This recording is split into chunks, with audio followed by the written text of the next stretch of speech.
महाराष्ट्र सरकार के हाथ से कई बड़े प्रोजेक्ट्स निकलकर गुजरात की झोली में चले गए हैं।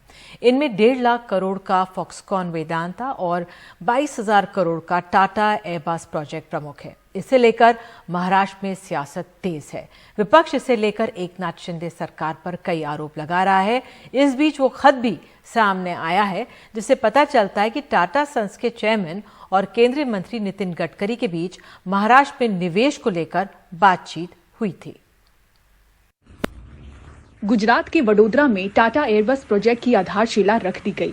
यहां C-295 मिलिट्री विमान बना करेंगे, लेकिन ये सौदा महाराष्ट्र की झोली से क्यों निकला, इस पर सियासत तेज है। अब सामने आया है टाटा सन्स के चेयरमैन चंद्रशेखरन का 19 अक्टूबर का लिखा वो खत, जिसमें उन्होंने केंद्रीय सड़क परिवहन मंत्री नितिन गडकरी को भरोसा दिलाया था कि वो विदर्भ में निवेश के अवसर देखेंगे। चंद्रशेखरन ने अपने जवाबी खत में लिखा, मैंने आपके पत्र में टाटा समूह के लिए नागपुर में विभिन्न व्यावसायिक अवसरों के बारे में जानकारी देखी है।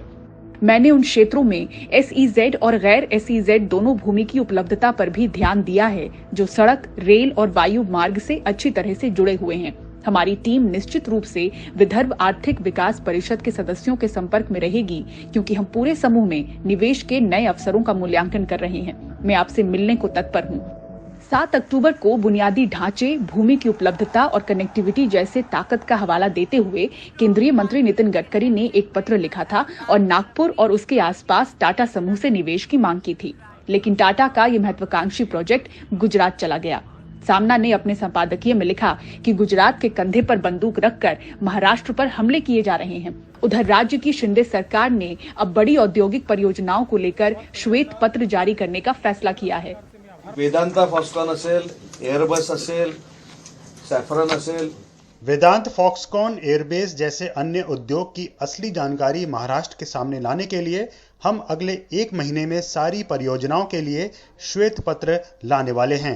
या सगळ्या प्रकल्पांच्या बाबतची एक श्वेतपत्रिका जाहीर करणार आहोत। देवेंद्र फडणवीस ने विवाद के बीच दावा किया कि परियोजना को महाराष्ट्र से ले जाने का फैसला उस समय लिया गया जब उद्धव ठाकरे मुख्यमंत्री थे। प्रकल्प एक प्रकार से महाराष्ट्र को बदनाम करने का षड्यंत्र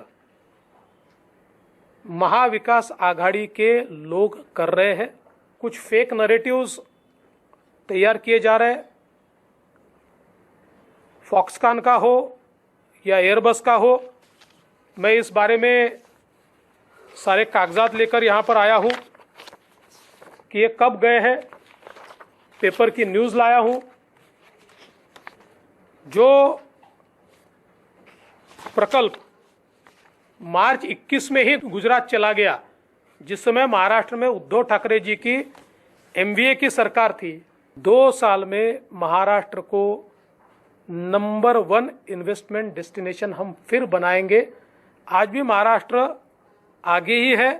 थोड़े नंबर्स में हम पिछले 2 साल में पिछड़ गए, लेकिन उसको फिर एक बार नंबर 1 पर ले जाने का संकल्प हमने किया है। उप मुख्यमंत्री के आरोप पर फौरन विपक्ष का जवाब भी आया। देवेंद्र फडणवीस कल झूठ बोले कि फॉक्सकॉन के संदर्भ में सुभाष देसाई क्या बोले थे, लेकिन फॉक्सकॉन प्रोजेक्ट इन्हीं के कार्यकाल में आया और इन्हीं के कार्यकाल में चला गया। वेदांता फॉक्सकॉन ये सेमीकंडक्टर ब्लू चिप बनाने वाली कंपनी है। सवाल ये उठ रहा है कि ऐसे बड़े प्रोजेक्ट्स महाराष्ट्र के हाथ से क्यों जा रहे हैं? क्या प्रदेश की राजनीतिक और अनिश्चितता इसका मुख्य कारण है, या गुजरात में आने वाला चुनाव फिलहाल प्राथमिकता है? अटकलें और सियासत तेज है। मुंबई से पूजा भारद्वाज, NDTV इंडिया।